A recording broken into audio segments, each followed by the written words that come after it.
വികസന പ്രവർത്തനത്തിൽ മുഖ്യമന്ത്രിയെ തുറന്ന സംവാദത്തിന് വെല്ലുവിളിച്ച് പ്രതിപക്ഷ നേതാവ് വി.ഡി. സതീശൻ.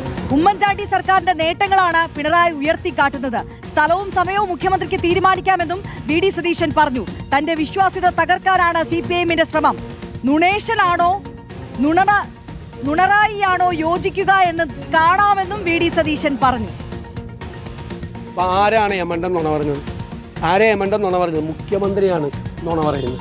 ഈ തെരഞ്ഞെടുപ്പ് കാലത്ത് നുണ തന്നെയാണ് പുള്ളി പറഞ്ഞുകൊണ്ടിരിക്കുന്നത്. RSS ബന്ധത്തിലും ജമാഅത്ത് ഇസ്ലാമി ബന്ധത്തിലും എല്ലാം മുഖ്യമന്ത്രി നുണ പറഞ്ഞു. എന്നെ ഗീബൽസ് എന്ന് വരെ വിളിച്ചു അദ്ദേഹം. 1000 നുണ ആവർത്തിച്ച് പറഞ്ഞാൽ സത്യമായി മാറുമെന്ന് പറഞ്ഞ ഗീബൽസിനെ വരെ എന്നെ പ്രതിപക്ഷ നേതാവിനെ മുഖ്യമന്ത്രി ഗീബൽസ് എന്ന് വരെ വിളിച്ചു.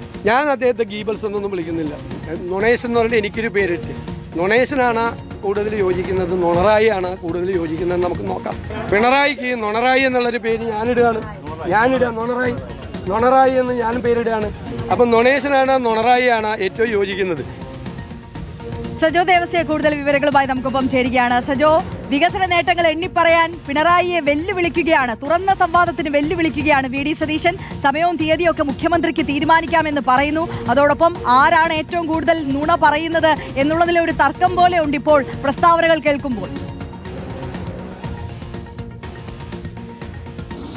ആര്യ, തിരഞ്ഞെടുപ്പ് പ്രചരണം അതിന്റെ ഏറ്റവും അവസാന ലാപ്പിലേക്ക് പോവുകയാണ്. വളരെ ചുരുങ്ങിയ ദിവസം മാത്രമേ അവശേഷിക്കുന്നുള്ളൂ വോട്ടർമാർ പോളിംഗ് ബൂത്തിലെത്താൻ.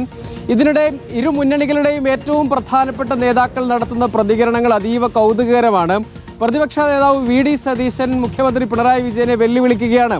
വികസന വിഷയങ്ങളിൽ സംവാദത്തിന് തയ്യാറാണ്, സമയവും തീയതിയും ഒക്കെ മുഖ്യമന്ത്രിക്ക് തീരുമാനിക്കാം എന്നാണ് അദ്ദേഹം പറയുന്നത്. ഇതിന്റെ പശ്ചാത്തലം ഇതിൽ പ്രതിപക്ഷ നേതാവ് വി.ഡി. സതീശൻ പറയുന്നത് ഉമ്മൻചാണ്ടിയുടെ ഭരണകാലത്ത് 5 ലക്ഷത്തോളം വീടുകൾ നൽകിയിട്ടുണ്ട്, അതായത് വീടില്ലാത്തവർക്ക് വീട് നൽകിയിട്ടുണ്ടെന്ന അവകാശവാദമാണ് അദ്ദേഹം ഉന്നയിക്കുന്നത്.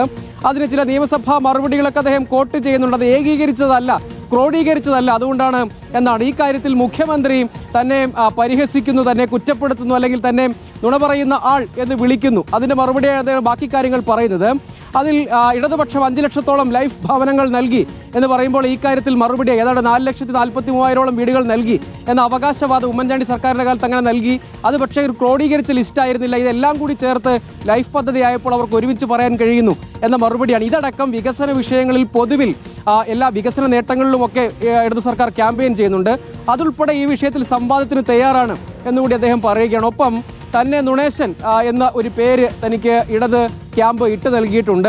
അതിൽ നുണേശനാണോ നുണറായിയാണോ എന്നത് നമുക്ക് നോക്കാം എന്ന് അദ്ദേഹം പറയുകയാണ്. അതായത് അതിന്റെ പശ്ചാത്തലമടക്കം അദ്ദേഹം ചൂണ്ടിക്കാണിക്കുകയാണ്. താൻ ഗ്രഹപാഠം ചെയ്ത് കാര്യങ്ങളെ സമീപിക്കുകയും അവതരിപ്പിക്കുകയും ചെയ്യുന്ന ആളാണ്. അതുകൊണ്ട് തന്റെ ക്രെഡിബിലിറ്റി തകർക്കാനായി ഒരു പേരിട്ട് നൽകിയതാണ് തുടങ്ങിയ വാദമുഖങ്ങളാണ് അദ്ദേഹം മുന്നോട്ട് വെക്കാൻ ശ്രമിക്കുന്നത്. അതായത് ചില വേർഡുകൾ, ചില വാക്യങ്ങളൊക്കെ തിരഞ്ഞെടുപ്പ് രംഗത്ത് വളരെ പ്രധാനമാണല്ലോ. അതുകൊണ്ട് നുണേശൻ, നുണറായി എന്നിങ്ങനെയുള്ള ചില പ്രയോഗങ്ങളിലേക്ക് പോയിട്ടുണ്ട്. അതിന്റെ ശരിതെറ്റുകൾ എന്ത് എന്നൊരു വശത്ത് നിൽക്കുന്നു. അപ്പോഴും അത്തരം ചില കാര്യങ്ങളിലേക്ക് ചർച്ച പോകുന്നുണ്ട്. അതായത് ഡീലൊക്കെ വിട്ട് കാര്യങ്ങൾ മറ്റൊരു ദിശയിലേക്ക് മാറിയിട്ടുണ്ട്. അതായത് പ്രധാനപ്പെട്ട പ്രചരണ വിഷയം എന്ത് എന്നൊരു ചോദ്യമുണ്ട്. അപ്പോൾ അത് ആദ്യഘട്ടത്തിൽ അത് ഡീലായിരുന്നു, പക്ഷേ അതിനപ്പുറത്തേക്ക് മറ്റു വിഷയങ്ങളിലേക്ക് മാറിയിട്ടുണ്ട്. പ്രത്യേകിച്ച് ഇടതു മുന്നണി അവരുടെ വികസന നേട്ടങ്ങൾ, 10 വർഷത്തെ വികസന നേട്ടങ്ങൾ ജനങ്ങളുടെ മുന്നിൽ അക്കമിട്ട് നിരത്തിയാൽ മതി, അത് ആളുകൾക്ക് ബോധ്യപ്പെടും എന്ന മട്ടിലുള്ളൊരു ക്യാമ്പയിനിലേക്ക് മാറിയിട്ടുണ്ട്.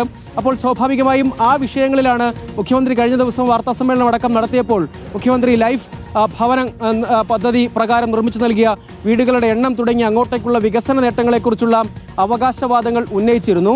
ആ വിഷയത്തിലാണ് ഈ ലൈഫ് ഭവന പദ്ധതിയെ കേന്ദ്രീകരിച്ചുള്ള ചർച്ചകൾക്കുള്ള മറുപടി എന്ന മട്ടിലാണ് ഉമ്മൻചാണ്ടി സർക്കാരിന്റെ കാലത്ത് ഇത്രയധികം ഭവനങ്ങൾ നിർമ്മിച്ചു നൽകാൻ കഴിഞ്ഞിട്ടുണ്ട്.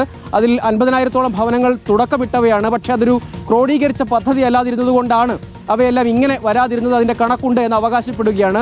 ഇതുൾപ്പെടെ വികസന നേട്ടം, അതോടൊപ്പം തന്നെ വിഴിഞ്ഞം പദ്ധതി മുതൽ അങ്ങോട്ടേക്ക് വിവിധങ്ങളായ വൻകിട പദ്ധതികളോ ചെറുകിട പദ്ധതികളിലോ ഒക്കെ അതിന്റെ തുടക്കത്തിന് ഉമ്മൻചാണ്ടി സർക്കാരിന് സാധ്യമായിട്ടുണ്ട്, അല്ലെങ്കിൽ തറക്കല്ലിട്ടിട്ടുണ്ട് എന്ന് തുടങ്ങിയുള്ള വാദങ്ങളാണ് അദ്ദേഹം നിരത്തുന്നത്. ഈ വിഷയത്തിൽ സംവാദത്തിന് താൻ തയ്യാറാണ്, അതിന് മുഖ്യമന്ത്രി തയ്യാറെങ്കിൽ സമയവും തീയതിയും തീരുമാനിച്ചാൽ ആവാം എന്നാണ് പ്രതിപക്ഷ നേതാവ് പറയുന്നത്. അതിനിടെയുള്ള ഈ 2 പേരുകൾ വളരെ കൗതുകമുള്ള രാഷ്ട്രീയ ചർച്ചയ്ക്ക് വഴിതെളിക്കുന്ന ഒന്നാണ്. തീർച്ചയായും സജോ ദേവസ്യാണ് വിശദാംശങ്ങളുമായി നമുക്കൊപ്പം ചേർന്നത്.